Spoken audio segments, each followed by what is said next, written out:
Good morning everyone. के M academy में आप सभी का स्वागत है। और हम पढ़ रहे थे कक्षा 10 की गणित, जिसमें हमने अभी तक प्रश्नावली 3 तक कवर की है। अब हम प्रश्नावली 4 की स्टार्ट कर रहे हैं, जिसमें पहली प्रश्नावली हमारी 4.1 जो द्विघात समीकरण की प्रश्नावली है। किसकी है? द्विघात समीकरण की। पहले तो ये देखिए द्विघात समीकरण होता क्या है। दो द्विघात समीकरण क्या होता है? A x square plus b x plus c, इसको क्या कहते हैं हम? द्विघात समीकरण। क्या कहेंगे? द्विघात समीकरण। और इसके अंदर एक कंडीशन भी होती है। क्या होती है? कि ए का मान क्या नहीं होना चाहिए? इसके अंदर जीरो नहीं होना चाहिए। क्या नहीं होना चाहिए? जीरो नहीं होना चाहिए। इसके अलावा प्लस या माइनस का हो सकता है। उसको क्या कहते हैं हम? द्विघात समीकरण। अब देखिए हम अपनी प्रश्नावली की ओर बढ़ते हैं। प्रश्नावली 4.1 का हमारा पहला क्वेश्चन है, जांच कीजिए कि क्या निम्न द्विघात समीकरण है। ये थोड़ा सा द्विघात समीकरण है। क्या है? द्विघात समीकरण। देखिए द्विघात समीकरण के लिए हमें शर्त क्या होनी चाहिए? हमें अभी अभी बताया, हमने क्या बताया कि a x square plus b x plus c बराबर जीरो। इस नियम को फॉलो करना चाहिए। और साथ में क्या होना चाहिए? ए का मान क्या नहीं होना चाहिए? जीरो नहीं होना चाहिए। अब देखिए, और इसके एक साथ और नियम क्या लागू होता है इसके अंदर? एक तो जीरो नहीं होना चाहिए, और साथ में क्या कहेंगे इसमें कि अधिकतम कितनी घात होनी चाहिए? अधिकतम घात कितनी होनी चाहिए? दो। कितनी होनी चाहिए? दो। इसमें एक्स स्क्वायर का गुणांक का मान शून्य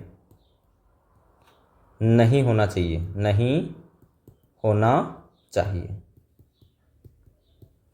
और साथ में क्या कहोगे कि एक्स स्क्वायर का गुणांक है ना, एक्स स्क्वायर का गुणांक वो घातांक रूप में अधिकतम हो सकता है। किसमें हो सकता है? घातांक रूप में अधिकतम हो सकता है। कैसे? जैसे ए की घात 5 आ गई या फिर ए की घात 8 आ गई, ऐसे हो सकता है। ये कोई ज़रूरी नहीं है। ठीक है, इसमें हमें क्या देखना है? अक्स का पद देखना है और इसकी घात अधिकतम देखनी है। कितनी देखनी है? 2। अगर इससे अधिक घात हो, जैसे अक्स की क्यूब का पद हो गया उसके अंदर, या फिर अक्स की घात 4 का पद हो गया, अगर ये पद विद्यमान है तो क्या वो द्विघात समीकरण होगा? तो क्या कहेंगे हम इस कंडीशन में? द्विघात समीकरण नहीं होगा। और इससे कम का पद हो, जैसे बी एक्स प्लस सी हो, तो इसको भी क्या कहेंगे? द्विघात समीकरण नहीं कहेंगे। और इसके साथ ही देखिए, जैसे कि एक एग्जाम्पल के साथ समझते हैं हम।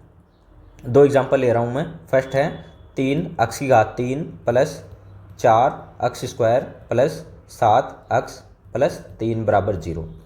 तो इसमें देखिए आप अक्स स्क्वायर का पद तो है, लेकिन अक्स स्क्वायर का पद है और इसके साथ ही क्या है? अक्स की घात 3 का पद भी है। तो अक्स की घात 3 का पद होने के कारण इसको क्या कहेंगे हम? द्विघात समीकरण नहीं कहेंगे।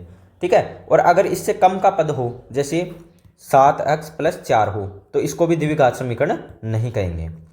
तो द्विघात समीकरण इन दोनों कंडीशन में बिल्कुल भी नहीं होगा। द्विघात समीकरण होने के लिए proper a x square plus b x plus c बराबर जीरो होना चाहिए और ए का मान जीरो नहीं होना चाहिए।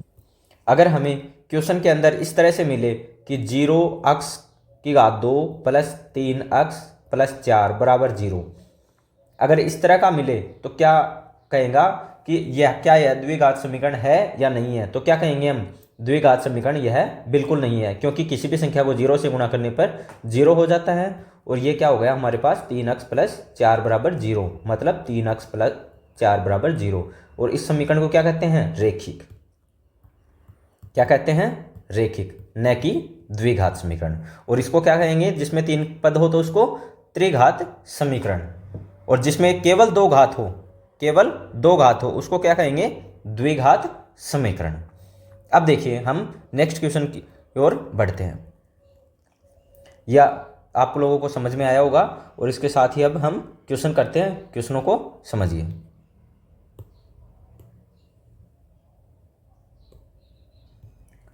देखिए अभी तक हमने द्विघात समीकरण के बारे में पढ़ा कि द्विघात समीकरण किसे कहते हैं। अब देखिए हम क्वेश्चन कैसे करेंगे। एग्जाम में हमें क्वेश्चन कैसे करने हैं? देखिए जैसे हमारे पास क्वेश्चन है एक्स प्लस 1 का स्क्वायर बराबर 2 एक्स और एक्स 2 कोष्टक एक्स माइनस 3।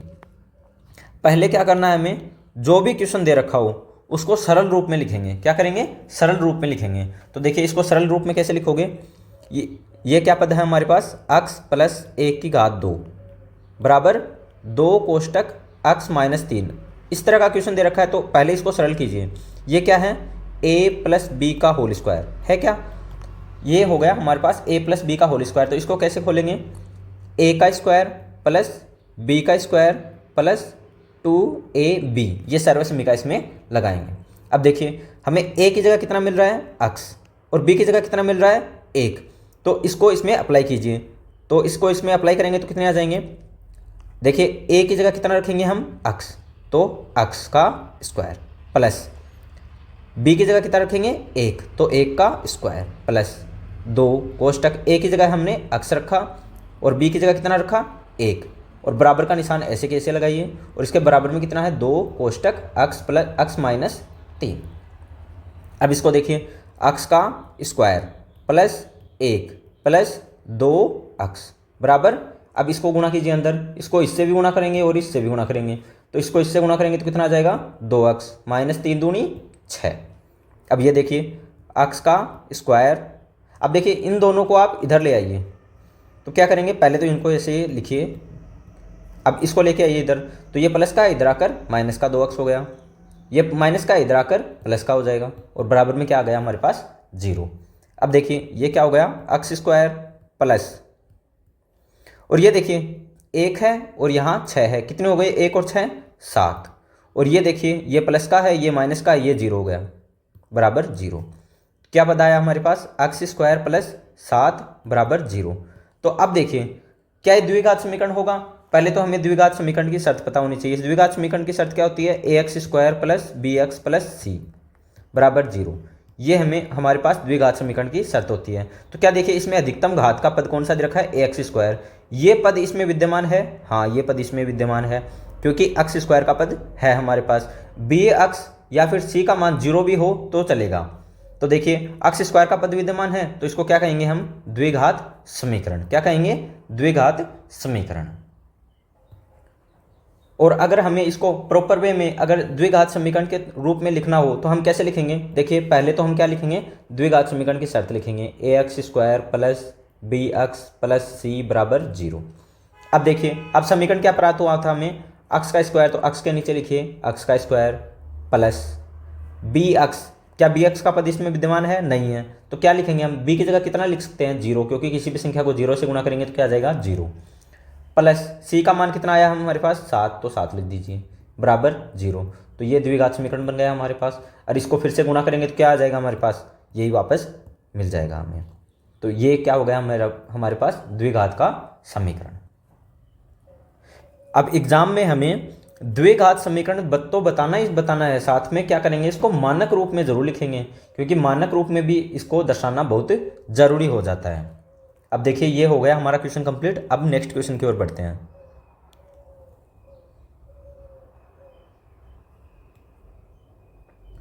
देखिए नेक्स्ट क्वेश्चन क्या हमारा, x स्क्वायर, ये देखिए क्या है x स्क्वायर माइनस 2x, और इसको क्या लिखेंगे माइनस 2 कोष्टक 3 प्लस 3 माइनस x। अब इसको सरल करते हैं, इसको सरल कैसे करेंगे, इसको तो सेम लिख दीजिए x स्क्वायर माइनस 2x, अब इसको गुणा कीजिए अंदर, इसको गुणा कैसे करेंगे, 3 दूनी 6, और माइनस का निशान है तो माइनस आ जाएगा, 6 हो गई, यहाँ भी माइनस है यहाँ भी माइनस है तो माइनस माइनस प्लस, गुणा करेंगे तो 2x। अब देखिए इसको इधर लेके आइए, x का स्क्वायर माइनस 2x, इसको भी इधर ले आइए तो माइनस माइनस प्लस, ये इधर आकर प्लस का हो जाएगा 6, और ये इधर आकर माइनस का हो जाएगा 2x।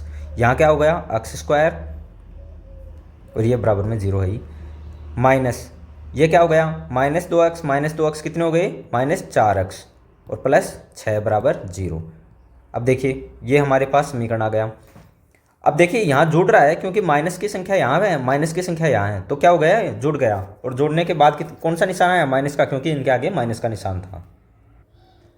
अब देखिए मानक समीकरण से इसकी तुलना करते हैं। मानक समीकरण क्या है हमारे पास, ax square plus bx plus c बराबर 0। देखिए और हमारे पास कौन सा समीकरण प्राप्त हुआ, x square minus 4x plus 6 बराबर 0। तो क्या ये समीकरण को संतुष्ट कर रहा है? कर रहा है, बिल्कुल कर रहा है, क्योंकि x स्क्वायर का पद इसमें भी है और इसमें भी है। तो ये क्या हो जाएगा हमारा द्विघात समीकरण। अब देखिए नेक्स्ट क्वेश्चन की ओर बढ़ते हैं हम। देखिए नेक्स्ट क्वेश्चन क्या हमारा,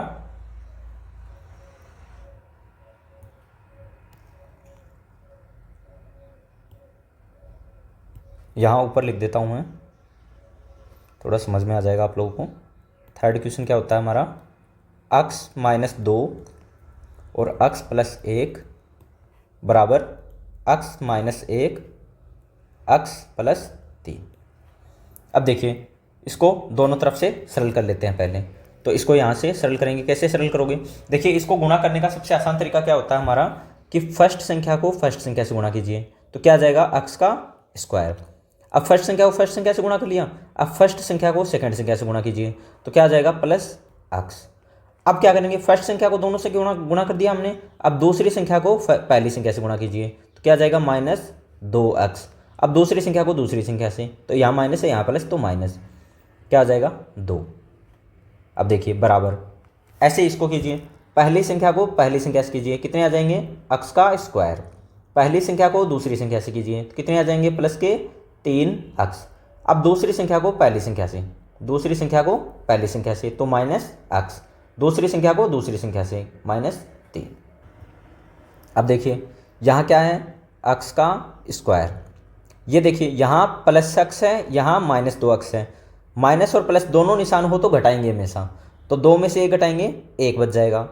अब देखिए यहाँ माइनस का निशान है, यहाँ प्लस का निशान है, बड़ी संख्या 2 है, 2 के आगे माइनस निशान है, तो माइनस लगा देंगे, और ये माइनस 2 बराबर, ये क्या आ गया, x का स्क्वायर। यहाँ प्लस है, यहाँ माइनस है, तो प्लस माइनस में हमेशा घटाते हैं, तो बड़ी संख्या के आगे कौन सा निशान है, प्लस, तो प्लस लगाइए पहले, और 3 में से 1 घटाएंगे तो कितने बच जाएंगे, 2x, और ये माइनस 3।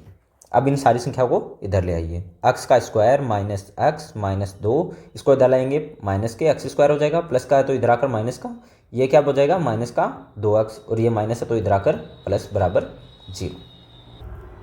अब देखिए ये x स्क्वायर है, ये भी x स्क्वायर है, यहाँ प्लस है यहाँ माइनस है, तो ये क्या हो गया, कैंसिल हो गया, ये कितना मान आ गया, 0 आ गया इसका मान। ठीक है, यहाँ माइनस x है, यहाँ माइनस के 2 है, माइनस का यहाँ है, माइनस का यहाँ है, तो माइनस 2 और माइनस 1 कितना हो गया, माइनस 3, x ऐसे आ जाएगा। यहाँ 3 है, यहाँ 2 है, माइनस के यहाँ 3 है, तो 3 में से 2 घटाएंगे तो 1 आ जाएगा, और बराबर में क्या आ जाएगा, 0। अब देखिए हमें बताना क्या है कि यह द्विघात समीकरण होगा या नहीं होगा। तो हम देखिए मानक समीकरण क्या है हमारे पास, ax square plus bx plus c बराबर 0। ये क्या हमारा मानक समीकरण। अब इससे इसकी तुलना कीजिए, देखिए क्या इसमें क्या इसमें x की घात 2 का पद विद्यमान है, क्या इसमें है x स्क्वायर का पद, नहीं है, तो क्या कहेंगे इसको, यह द्विघात समीकरण नहीं होगा। क्या होगा, नहीं होगा। क्यों नहीं होगा, और अगर हमें कंडीशन पूछे तो क्या बोलेंगे हम, कि x स्क्वायर का पद विद्यमान नहीं है, का पद विद्यमान नहीं है। ठीक है, इसमें x स्क्वायर का पद विद्यमान नहीं है, इसलिए यह द्विघात समीकरण नहीं होगा। अब देखिए हम नेक्स्ट क्वेश्चन की ओर बढ़ते हैं।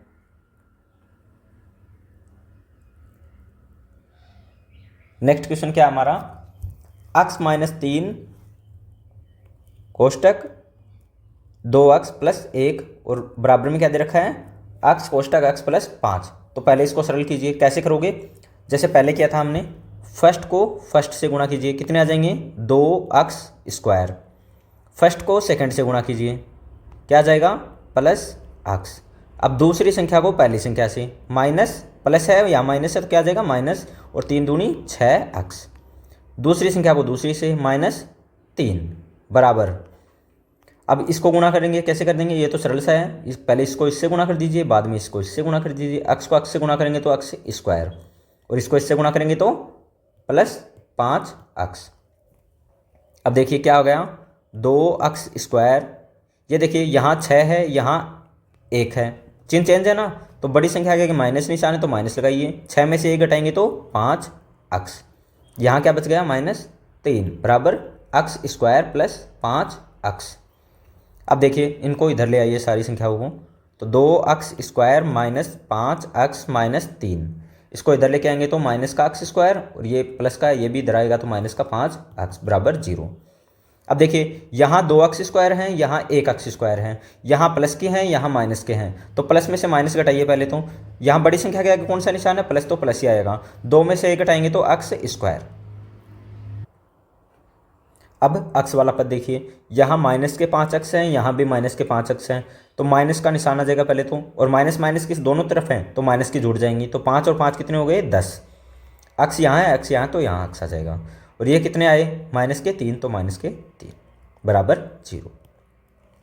अब देखिए क्या है, द्विघात समीकरण है, तो पहले समीकरण लिखिए, x का स्क्वायर माइनस 10x माइनस 3 बराबर 0। अब मानक समीकरण लिखिए, ax square plus bx plus c बराबर 0। क्या यह द्विघात समीकरण बनेगा? तो देखिए इसके अंदर x स्क्वायर का पद है, इसमें भी x स्क्वायर का पद है, तो क्या यह द्विघात समीकरण है? तो क्या कहेंगे हम, हाँ यह द्विघात समीकरण होगा, क्योंकि इसके अंदर द्विघात x स्क्वायर का पद विद्यमान है। और एक चीज़ और बता देता हूँ इसके साथ ही, अगर आप कंफ्यूज हो रहे हो तो, कि प्लस माइनस का निशान आ रहा है ना यहाँ पर, इस प्लस माइनस से कंफ्यूज नहीं होना है। प्लस माइनस हो या ना हो इससे कोई फर्क नहीं पड़ता, और यहाँ भी अगर प्लस माइनस है तो इससे कोई फर्क नहीं पड़ने वाला। इसमें पद मेन यही होता है कि ए एक्स स्क्वायर, तो इसमें एक्स स्क्वायर का पद विद्यमान होना चाहिए। अगर एक्स स्क्वायर का पद है और इससे बड़ी घात का कोई पद नहीं है तो क्या होगा, वो हमेशा द्विघात समीकरण होगा। अब देखिए इसके साथ ही हम नेक्स्ट क्वेश्चन की ओर बढ़ते हैं। अब देखिए पहले जैसे क्वेश्चन किया था वैसे ये करेंगे, ये कितना सरल हो जाएगा। देखिए पहली संख्या को पहली संख्या से गुणा कीजिए, कितना आ जाएगा 2x स्क्वायर। पहली संख्या को दूसरी संख्या से, तो यहाँ माइनस है यहाँ प्लस, तो माइनस 3 दूनी 6x। अब देखिए दूसरी संख्या को पहली संख्या से माइनस x, दूसरी संख्या को दूसरी संख्या से माइनस माइनस प्लस, माइनस है यहाँ भी माइनस, तो माइनस माइनस प्लस हो गया, और 3 को 1 से गुणा करेंगे तो 3। अब देखिए बराबर का निशान आ गया, बराबर की दूसरी तरफ संख्या देखिए, यहाँ क्या हो जाएगा, सेम इसको भी वैसे कीजिए, x को x से गुणा करेंगे तो क्या आ जाएगा x का स्क्वायर। पहली संख्या को दूसरी संख्या थे माइनस x, इसको इससे गुणा करेंगे तो प्लस 5x, इसको इससे गुणा करेंगे तो माइनस 5। अब देखिए 2x स्क्वायर, ये कितना हो गया माइनस 7x, ये कितना हो गया प्लस 3 बराबर, ये x स्क्वायर, यहाँ माइनस x है यहाँ प्लस x प्लस 5 है, तो बड़ी संख्या के आगे कौन सा निशान है, प्लस का, तो प्लस लगाइए। 5 में से 1 घटाएंगे तो 4x, और ये माइनस के 5। अब देखिए पूरी संख्याओं को इधर लेके आइए, 2x square minus 7x plus 3, और इसको इधर लेके आएंगे माइनस के x स्क्वायर माइनस के 4x, और ये प्लस के इधर आकर माइनस प्लस के हो जाए, माइनस के तो इधर आकर प्लस के हो जाएंगे। अब देखिए 2 में से 1 घटाएंगे, कितना बचेगा 1 x का स्क्वायर। यहाँ माइनस के 11 माइनस के 7 है, यहाँ माइनस के 4x है, तो माइनस के माइनस और 7 और 4 11x। अब देखिए यहाँ 3 है यहाँ 5 है, कितने हो गए 8 बराबर 0। अब देखिए समीकरण क्या है हमारे पास, x square minus 11x plus 8 बराबर 0, और मानक समीकरण क्या कहता है, ax square plus bx plus c बराबर 0। अब इसकी तुलना कीजिए, क्या यह द्विघात समीकरण है? तो क्या कहेंगे हम, हाँ यह द्विघात समीकरण होगा। अब देखिए ये क्वेश्चन हमारा कंप्लीट हो चुका है, इसके साथ ही हम नेक्स्ट क्वेश्चन की ओर चलते हैं। देखिए नेक्स्ट क्वेश्चन क्या हमारा, नेक्स्ट क्वेश्चन क्या है, x square plus 3x plus 1। देखिए यहाँ हमें सरल करके दे रखा है, x square plus 3x plus 1 बराबर, इसको सरल कीजिए।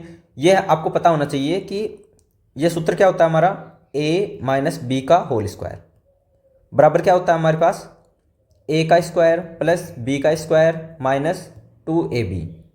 ये सर्व समीका हमें आनी चाहिए, जो हमने 9th क्लास में भी पढ़ी थी। अब देखिए ये सर्व समीका इसमें अप्लाई कीजिए, इसमें अप्लाई करेंगे कैसे करेंगे, x की जगह क्या मानेंगे, a की जगह क्या मानेंगे x, और b की जगह क्या मानेंगे हम 2, क्या मानेंगे 2। अब देखिए यहाँ क्या लिखेंगे हम, a का स्क्वायर मतलब x का स्क्वायर, और b का स्क्वायर मतलब 2 दूनी 4, या फिर 2 का स्क्वायर। बी को -2 ही रख लीजिए ताकि थोड़ा सरल हो जाए, या फिर डायरेक्ट कर लीजिए, आप माइनस रख लीजिए, या फिर डायरेक्ट भी कर सकते हैं आप, क्योंकि इसमें हमने सरल करके इसको लिख दिया है। -2 a की जगह रखेंगे x, और b की जगह क्या रखेंगे हम 2। देखिए एक्स का स्क्वायर प्लस 2 दूनी 4, और इसको इससे गुणा करेंगे तो -2 को 2 से गुणा करेंगे 4, और एक्स ऐसे आ जाएगा। ठीक है, अब इधर क्या था हमारे पास, एक्स का स्क्वायर प्लस 3x प्लस 1। अब देखिए इसको सरल करते हैं, यहीं कर देता हूँ मैं। एक्स का स्क्वायर प्लस 3x प्लस 1, और इसको भी बराबर के इस तरफ ले आइए, तो -x² -4 और माइनस के हैं, ये क्या हो जाएगा, प्लस का बराबर 0। अब देखिए ये कैंसिल हो जाएगा, प्लस के x² और माइनस के x² 0 हो गए, और यहाँ 3x हैं, यहाँ 4x हैं, कितने हो गए 7x। यहाँ प्लस का 1, यहाँ माइनस के 4, तो कितने हो गए -3 बराबर 0। अब देखिए क्या यह द्विघात समीकरण है, तो कैसे पता लगाएंगे, वही मानक सूत्र लिखिए, bx प्लस c बराबर 0। तो क्या इसमें x² का पद विद्यमान है, नहीं है, तो क्या कहेंगे हम इसको कि यह द्विघात समीकरण नहीं होगा। अब देखिए ये क्वेश्चन हमारा कंप्लीट हो चुका है, इसके आगे अब चलते हैं हम नेक्स्ट क्वेश्चन की ओर। नेक्स्ट क्वेश्चन क्या है हमारा, x प्लस 2 की घात 3, x प्लस 2 की घात 3, और क्या दे रखा है बराबर में 2x कोष्टक x² माइनस 1। पहले इसको सरल कीजिए, सरल कैसे करोगे, a प्लस b की घात 3, इसका समीकरण क्या होता है हमारे पास, सर्व समीकरण क्या पढ़ी थी हमने 9th क्लास में, a की घात 3 प्लस b की घात 3 plus 3a² b plus 3ab²। ठीक है, अब सर्व समीकरण इसमें अप्लाई कीजिए, a की जगह क्या है x, b की जगह क्या दे रखा है 2, तो लिखते जाइए और सोल्व करते जाइए। तो x की घात 3 प्लस 2 की घात 3 प्लस 3x² गुणा b का मान कितना है 2 प्लस 3a का मान कितना है x, और b का मान 2 की घात 2, और बराबर में क्या है हमारे पास। अब देखिए बराबर में जो दे रखा है उसको भी गुणा कर लीजिए, फर्स्ट संख्या को फर्स्ट संख्या से 2x की घात 3, क्योंकि 1 यहाँ है 2 यहाँ है, कितने हो गए 3, माइनस दूसरी पहली संख्या को दूसरी संख्या से, तो -2x। अब देखिए इसको सरल कीजिए, x की घात 3 प्लस 2 की घात 3 कितनी होती है 8, प्लस 3 दूनी 6x² प्लस ये कितने हो गए 2 की घात 2 का मान कितना होता है 4, 4 तिया 12x बराबर 2x की घात 3 माइनस 2x।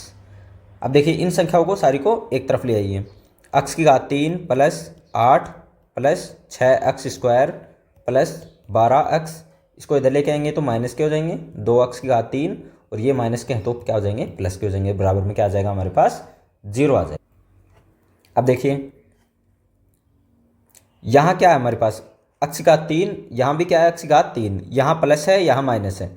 अब माइनस के है और प्लस है तो घटाएंगे, तो 2 में से 1 घटाएंगे 1, और बड़ी संख्या के आगे माइनस का निशान तो माइनस लगा दीजिए, x की घात 3 हो गई। यहाँ x² का पद है और इधर कोई x² का पद है नहीं, तो क्या हो जाएगा प्लस 6x²। अब देखिए यहाँ x का पद है 12x और यहाँ 2x, कितने हो गए 14x, और यहाँ प्लस 8 है तो ये 8 आ जाएगा, बराबर में आ जाएगा 0। अब देखिए अब इसको क्या करेंगे, ये हमारे पास समीकरण आ गया। ठीक है, अब मानक सूत्र लिखते हैं। मानक सूत्र क्या था, ax² plus bx plus c बराबर 0।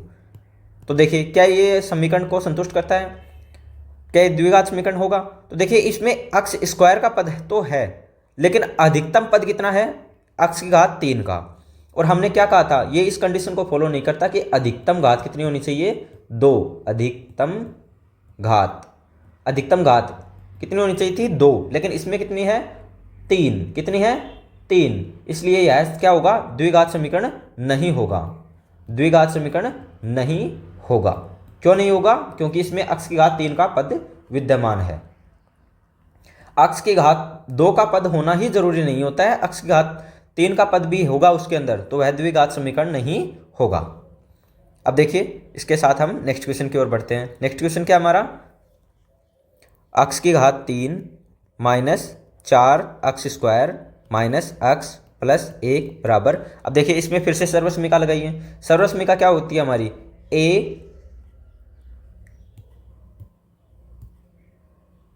a माइनस बी की whole cube, a minus b की होल क्यूब क्या होती है, a की क्यूब माइनस b की cube minus 3a² plus 3ab²। ये हमारी सर्वसमीका होती है। प्लस वाली भी देख लीजिए एक बार। ये प्लस वाली वैसे तो ऊपर की थी, लेकिन एक बार फिर देख लीजिए। a प्लस बी की होल क्यूब क्या होती है? a की क्यूब प्लस b की cube plus 3a² plus 3ab²। ये तो प्लस वाली होती है और ये माइनस वाली होती है। अब देखिए हम इसके अंदर अप्लाई करके देखते हैं। अक्स की a की जगह कितना दे रखा है हमें? अक्स क्या दे रखा है? अक्स। और b की जगह कितना दे रखा है? 2। देखिए अब अप्लाई करते हैं इसके अंदर। तो पहले पद क्या आएगा? a की क्यूब का, मतलब अक्स की घात 3। उसके बाद माइनस का निशान है तो माइनस लगाइए, ठीक है। और उसके बाद 2 की घात 3। देखिए ये सर्वसमीका लगा रहे हैं हम a माइनस बी वाली, क्योंकि इसमें a माइनस बी वाली है ना, तो ये सर्वसमीका लगा रहे हैं हम इसमें। तो अक्स की घात 3 माइनस 2 की घात 3 माइनस 3 गुणा a का मान कितना है? अक्स, तो अक्स का स्क्वायर, और b का कितना मान है? 2 प्लस 3। a का मान कितना है? अक्स, और b का मान कितना है? 2 की घात 2। अब इसको सरल कर लीजिए। पहले इधर लिखिए अक्स की घात 3 माइनस 4 अक्स स्क्वायर माइनस एक्स प्लस 1 बराबर 0 नहीं लिखेंगे। एक बार देखिए इसको भी सरल कर लेते हैं। अक्स की घात 3, यहाँ क्या हो जाएगा? माइनस 8, 2 की घात 3 8 होती है, माइनस ये क्या हो जाएगा? 3 दूनी 6 अक्स का स्क्वायर, ये क्या हो गया? 2 दूनी 4, 4 तिया 12 प्लस 12 अक्स। अब इधर लेके आइए सारी समीकरण को। अक्स का क्यूब माइनस 4 अक्स स्क्वायर माइनस अक्स प्लस 1 बराबर, अब बराबर से इधर लेके आएंगे सारी समीकरण को, तो ये क्या हो जाएगी? माइनस की हो जाएगी। अक्स की घात 3, ये माइनस है तो इधर आकर प्लस के 8 हो गए, ये माइनस है तो ये इधर आकर प्लस के एक्स स्क्वायर हो गए, ये प्लस के हैं तो इधर आकर माइनस के 12 अक्स हो जाएंगे, बराबर में 0 आ जाएगा। अब देखिए यहाँ प्लस का है, यहाँ माइनस का है, तो ये क्या हो गया? 0। यहाँ माइनस के 4 एक्स स्क्वायर हैं, यहाँ प्लस के 6 एक्स स्क्वायर हैं, तो 6 के आगे कौन सा निशान है? प्लस, तो प्लस लगाएंगे, और 6 में से 4 घटाएंगे तो 2 एक्स स्क्वायर का पद है तो एक्स स्क्वायर आ जाएगा। अब यहाँ माइनस के एक्स हैं, यहाँ माइनस के 12 हैं, तो माइनस और दोनों माइनस माइनस के हैं तो जुड़ जाएंगे, तो कितने हो जाएंगे? 13 एक्स। यहाँ 8 है, यहाँ 1 है, तो कितने हो गए? प्लस के 9 बराबर 0। अब इसकी तुलना करते हैं द्विघात समीकरण से। द्विघात समीकरण क्या होता है हमारा? ax² plus bx plus c बराबर 0। अब देखिए क्या इसमें एक्स स्क्वायर का पद विद्यमान है? हाँ, और अधिकतम घात भी कितनी है? 2 है, तो इसको क्या कहेंगे? यह द्विघात समीकरण होगा। क्या यह द्विघात समीकरण है? तो क्या लिखेंगे? हाँ, यह द्विघात समीकरण होगा। और इसके साथ ही साथ ना आप क्वेश्चंस के साथ इनकी सर्वसमीकाओं को फिर से याद करते चलना। a माइनस बी की होल क्यूब क्या होती है? a की क्यूब माइनस b की cube minus 3a² plus 3ab²। और इसके साथ ही a प्लस बी की होल क्यूब क्या होगी? a की क्यूब प्लस b की क्यूब प्लस 3a² और प्लस 3ab²।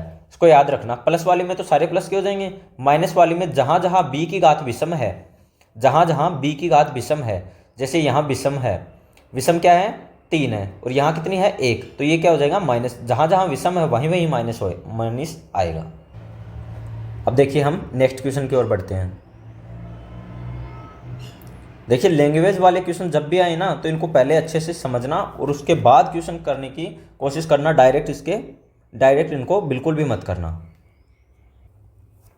देखिए सबसे पहले क्या दे रखा है हमें? एक आयताकार भूखंड का क्षेत्रफल दे रखा है। आयताकार भूखंड का क्षेत्रफल दे रखा है, तो सबसे पहले एक आयत बनाइए। हमारे पास क्या बना रहे हैं हम? आयत।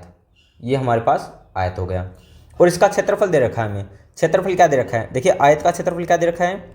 आयत का क्षेत्रफल क्या दे रखा है? 528 मीटर स्क्वायर। ठीक है। अब देखिए आगे क्वेश्चन क्या बोल रहा है? इसकी लंबाई चौड़ाई के दुगुने से 1 अधिक है। लंबाई तो मैंने मान ली अक्स, ठीक है, और चौड़ाई क्या बोल रहा है? दुगुने, मतलब चौड़ाई की लंबाई के दुगुने से 1 अधिक है। ये इसकी क्या हो गई? चौड़ाई हो गई। अक्स तो इसकी चौड़ाई हो गई, और 2 अक्स प्लस 1 क्या हो गई? इसकी लंबाई। अब देखिए क्वेश्चन क्या है, और हमें पता है आयत का क्षेत्रफल क्या होता है? आयत का क्षेत्रफल, आयत का क्षेत्रफल क्या होता है? लंबाई गुणा चौड़ाई। क्या होता है? लंबाई गुणा चौड़ाई। और हमें क्षेत्रफल दे भी रखा है, कितना दे रखा है 528।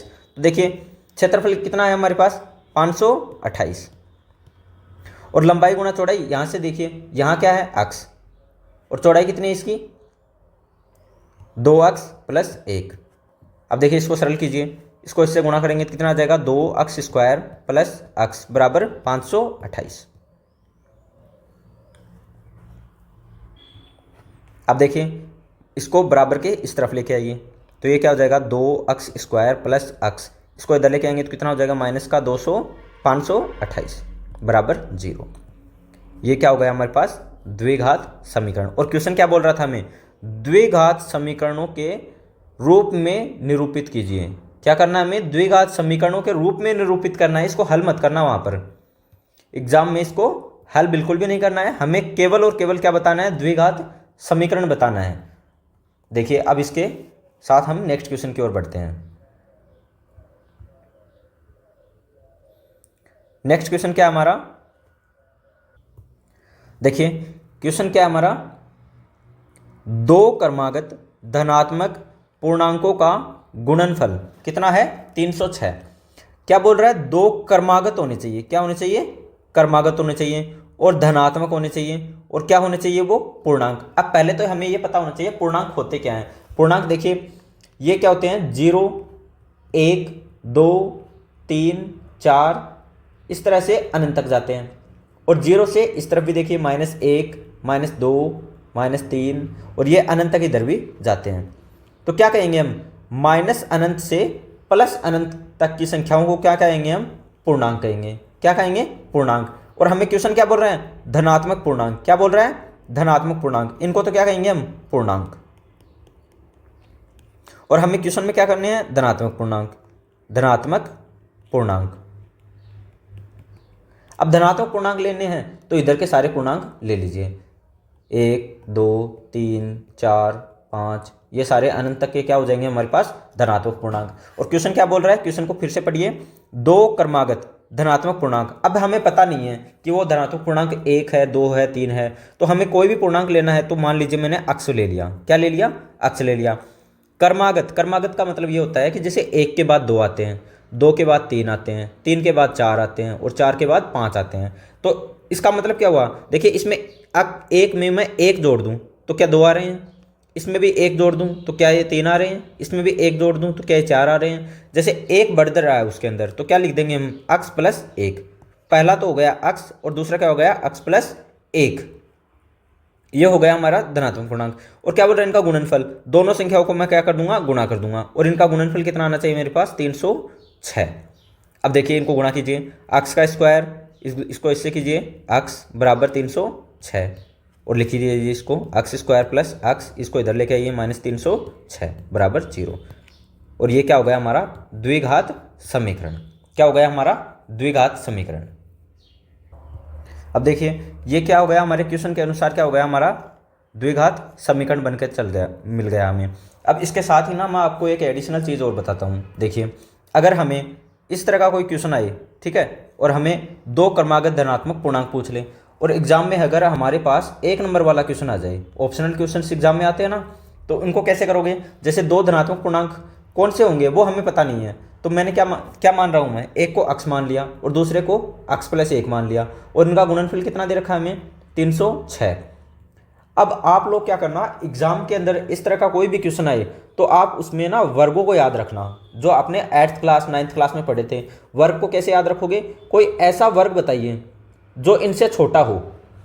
जैसे देखिए अगर मैं 17 का वर्ग करूं, 17 का वर्ग करूं तो 17 का वर्ग कितना होता है, 289, ठीक है। और 18 का वर्ग करूं तो 18 का वर्ग कितना होता है, 324, ठीक है। अब 324 तो 306 से बड़े हैं, तो ये तो हो नहीं सकते, और ये क्या है, इससे छोटे, क्या होंगे, इससे छोटे। तो देखिए पहला पूर्णांक तो क्या हो जाएगा हमारे पास, 17, ठीक है।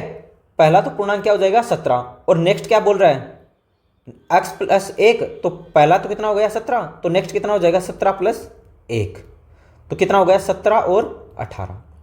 अगर हमें एग्जाम में ऑप्शनल क्वेश्चन आए तो कैसे करेंगे हम, 17 और 18, क्योंकि इस तरह का क्वेश्चन आए ना तो इसमें ये देखना 306 से छोटा वर्ग कितना होता है, तो हमें पता है 17 का वर्ग 289 होता है। कितना होता है? 289। अब 289 कितने का वर्ग होता है ये हमें पता है। कितने का होता है? 17 का।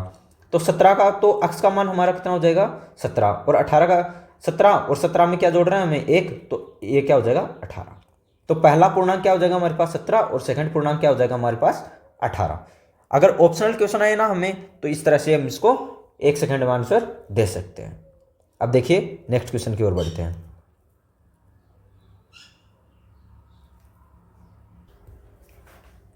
देखिए क्वेश्चन क्या हमारा, रोहन की माँ उससे 26 वर्ष बड़ी है। रोहन की माँ उससे 26 वर्ष बड़ी है। कितनी वर्ष बड़ी है? 26 वर्ष। तो रोहन की आयु नहीं पता हमें, तो रोहन के अक्स मान लीजिए। तो रोहन की माँ की आयु कितनी हो जाएगी? अक्स प्लस 26 हो जाएगी।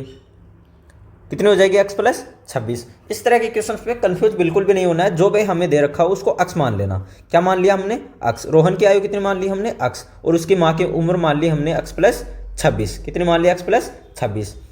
अब क्वेश्चन देखिए, उनके आयु का गुणनफल, उनके आयु का गुणनफल अब से 3 वर्ष पश्चात। कितने वर्ष पश्चात? 3 वर्ष पश्चात। तो मान लीजिए रोहन अब अक्स वर्ष का है, तो 3 वर्ष पश्चात मतलब 3 वर्ष बाद कितना हो जाएगा? अक्स प्लस 3 वर्ष का हो जाएगा।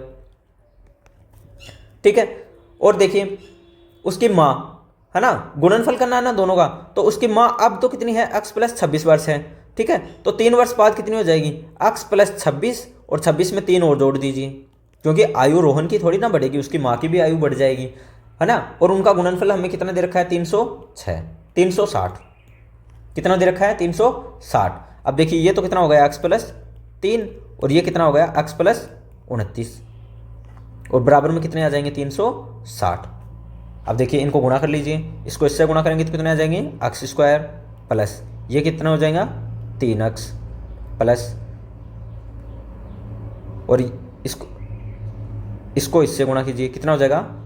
ये तो आ गया अक्स स्क्वायर, इसको इससे गुणा किया, क्या आ गया? 3 अक्स, और इसको इससे गुणा करेंगे तो 29 अक्स प्लस 29 को 3 से गुणा करेंगे, 29 दिया कितना होते हैं? 87। कितने होंगे? 87 बराबर 360। देखिए अक्स का स्क्वायर, ये देखिए इसको गुणा करेंगे, जोड़ देंगे इनको, कितना हो जाएगा? 29 और 3 32 अक्स प्लस 87, और इसको इधर लेके आइए माइनस के 360 बराबर 0। अक्स का स्क्वायर और ये कितने हो गए?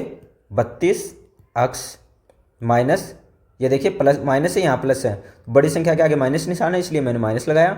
360 में से 87 घटा देंगे, कितने बच जाएंगे? 273 बराबर 0। अब देखिए इसमें भी एक कन्फ्यूजन हो सकते हो आप, क्योंकि पहाड़े कोई याद नहीं रखता, पहाड़े कोई याद नहीं रखता, तो आप इसमें कन्फ्यूज हुए होंगे कि गुणा कैसे करें। तो 29 का पहाड़ा आए भी ना भी आए ये कोई ज़रूरी।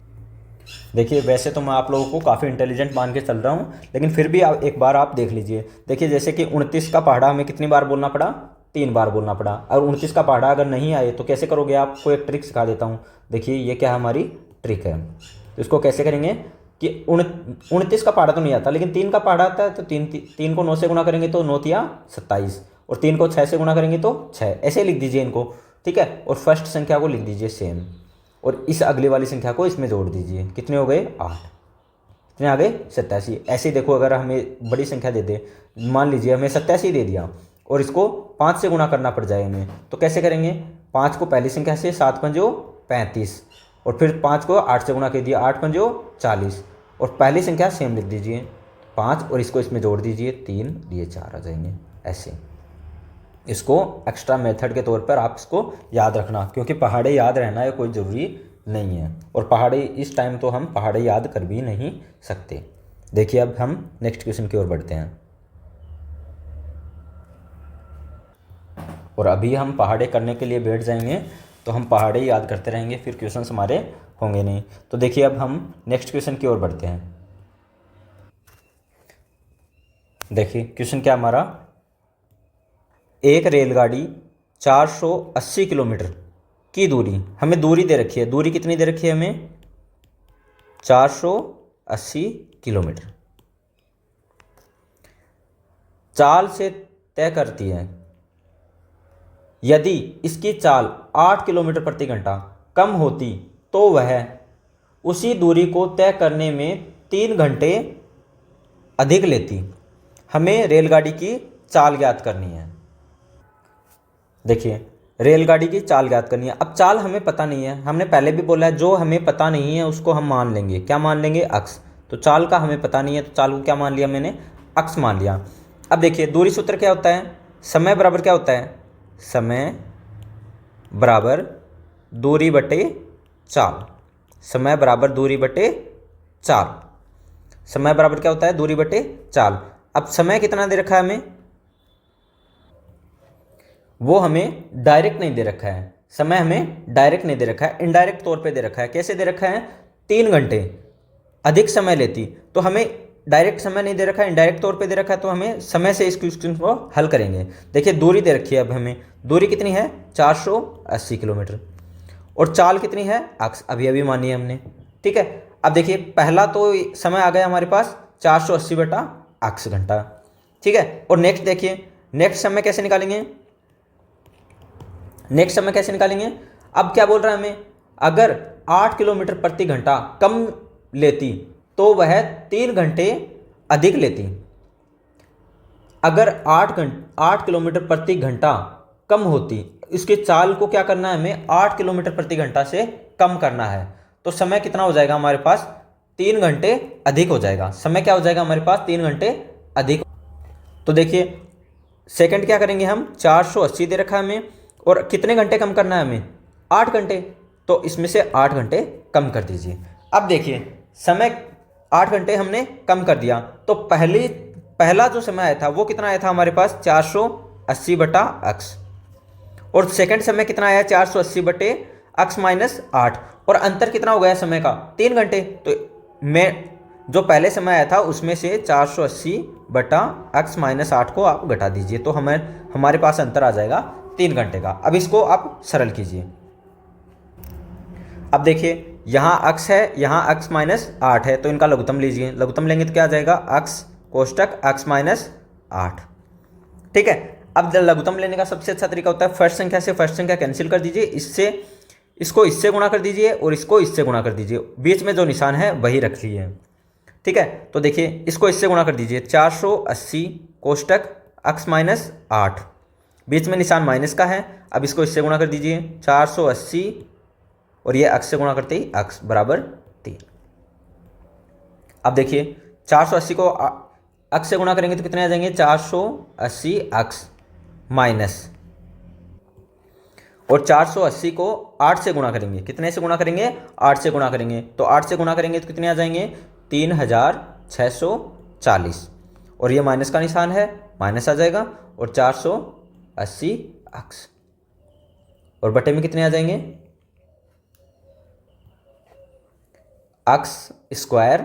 अक्स को अक्स से गुणा करेंगे तो क्या आ जाएगा? अक्स स्क्वायर, और माइनस 8 को अक्स से गुणा करेंगे तो कितने आ जाएंगे? 8 अक्स। बराबर में कितने हमारे पास? 3। अब देखिए, ये क्या है? 480 प्लस के, ये 480 माइनस के, तो यहाँ ये तो जीरो हो गया। तो बचा क्या हमारे पास? 3640 बटे अक्स स्क्वायर माइनस 8 अक्स बराबर 3। अब देखिए, इसको वज्र गुणा कर दीजिए, इसके बटे में 1 हो जाएगा। इसको वज्र गुणा कीजिए। वज्र गुणा करेंगे तो कितने आ जाएंगे? माइनस के 3640 बराबर, इसको इससे गुणा कीजिए, 3 कोष्टक अक्स स्क्वायर माइनस 8 अक्स। अब गुणा कीजिए, माइनस 3 6 4 0 3640 हो गई, और इसको गुणा करेंगे तो 3 अक्स स्क्वायर माइनस 8 या 24 अक्स। अब देखिए, इसको इधर ले जाइए, तो 3 अक्स स्क्वायर माइनस 24 अक्स, और ये इधर आकर प्लस का हो जाएगा 3640 बराबर 0। ये हमारा द्विघात समीकरण मिल जाएगा हमें। क्या मिल जाएगा हमें? द्विघात समीकरण मिल जाएगा। अब इस क्वेश्चन में है ना, आप थोड़ा सा एक चीज़ और नोटिस करके चलना। क्या करोगे आप? इससे अगर आप मान निकालोगे, है ना, तो चाल अगर हम कभी भी देखें तो चाल कभी भी नेगेटिव नहीं आएगी। क्या नहीं आएगी? चाल कभी भी नेगेटिव नहीं आएगी, नेगेटिव नहीं आएगी। और दूरी भी कभी भी नेगेटिव नहीं आती है। मतलब चाल और दूरी को कभी भी हम नेगेटिव देखें तो वह नेगेटिव नहीं आएगी।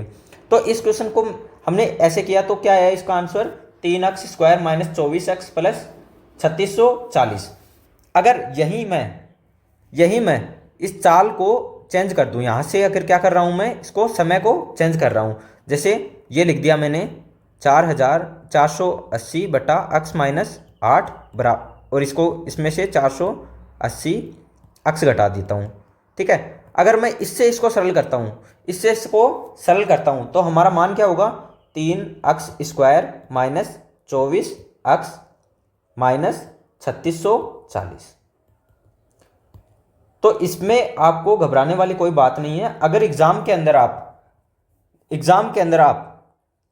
480 से 480 बटा x में से अगर 480 बटा x माइनस 8 घटा दो तो इससे आंसर आपका ये आएगा, और अगर इस तरह से आप करते हो तो इससे आंसर आपका ये आएगा। लेकिन इसमें आपको एग्जाम में बिल्कुल भी घबराने वाली बात नहीं है, क्योंकि हमें पता है कि चाल कभी भी नेगेटिव नहीं आती, दूरी कभी भी नेगेटिव नहीं आती, इसीलिए आपको ये क्वेश्चन इस तरह से करवाया है। अगर आप चाहो तो इसको इस तरह से भी आप कर सकते हो। अगर 480 बटे x माइनस 8 से करना चाहो तो इससे कर लेना, इससे करोगे तो आपका आंसर क्या आएगा, 3x² माइनस 24x माइनस 3640। और अगर 480 बटा x से करते हो, 480 बटा x से आप क्या घटाते हो, 480 बटा x माइनस 8, तो आपका आंसर क्या आ जाएगा, 3x² माइनस 24x प्लस 3640। अब देखिए इसके साथ ही हमारी ये प्रश्नावली बिल्कुल कंप्लीट हो चुकी है। अगर आप लोगों को ये क्लास अच्छी लगती है तो इसको लाइक करना, शेयर करना और चैनल को सब्सक्राइब करना बिल्कुल भी मत भूलना। और साथ ही साथ इस क्वेश्चन में जितने सर्वसमीकाएँ आ रही हैं उन सर्वसमीकाओं को वापस पढ़ना एक बार। जैसे कि एक सर्वसमीका मैं आपको फिर से बता देता हूँ। देखिए सर्वसमीकाओं को आप वापस पढ़ लेना। ये दो सर्वसमीकाएँ हैं जो इंपॉर्टेंट हैं। इनको a प्लस बी का होल स्क्वायर बराबर क्या होता है, a का स्क्वायर प्लस b का स्क्वायर प्लस 2ab। और अगर माइनस वाली पूछे a माइनस बी का होल स्क्वायर वाली तो क्या लिखोगे, a का स्क्वायर प्लस b का स्क्वायर माइनस 2ab। और a प्लस b की होल क्यूब आ जाए तो क्या लिखोगे, a की क्यूब प्लस b की cube plus 3a² b plus 3ab²। और a माइनस बी की होल क्यूब पूछे तो a की क्यूब माइनस b की cube minus 3a² b plus 3ab²। इन सर्वसमीकाओं को भी आप अच्छे से याद रखना, और इसके साथ साथ जो ट्रिक्स चल रही है आप लोगों की वो भी इम्पोर्टेंट है, उनको भी पढ़ना। और ये क्लास आप लोगों को अच्छी लगती है तो इन क्लासों को शेयर किया करो, और अपने दोस्तों के साथ इनको शेयर करना बिल्कुल भी मत भूलना। और इनको स्टेटस पे लगा के अपने दोस्तों तक इनको पहुंचाना, उनके पास अच्छे से इनको शेयर करना, ताकि हम आपके लिए ऐसे ही इम्पोर्टेंट क्लासेस लेकर आते रहें और जल्दी से जल्दी आप लोगों का सिलेबस करवाएं। और इन क्लासों के कंप्लीट होते ही हम आप लोगों के लिए अच्छी सी टेस्ट सीरीज भी शुरू करने वाले हैं, जिसमें आपको एग्ज़ाम से रिलेटेड सारे इम्पोर्टेंट क्वेश्चन करवाए जाएंगे। जिसमें पहले आप लोगों को 1 नंबर वाले क्वेश्चन, जो एग्ज़ाम में 18 नंबर के क्वेश्चन आते हैं, 1 नंबर वाले क्वेश्चन करवाएंगे, और साथ ही आप लोगों को जो बड़े वाले क्वेश्चन हैं वो भी करवाए जाएंगे। तो इन क्लासों को आप अच्छे से अटेंड करना। उसके बाद आप लोगों के लिए टेस्ट सीरीज स्टार्ट की जाएगी, और इन क्लासों को शेयर करना। Thank you.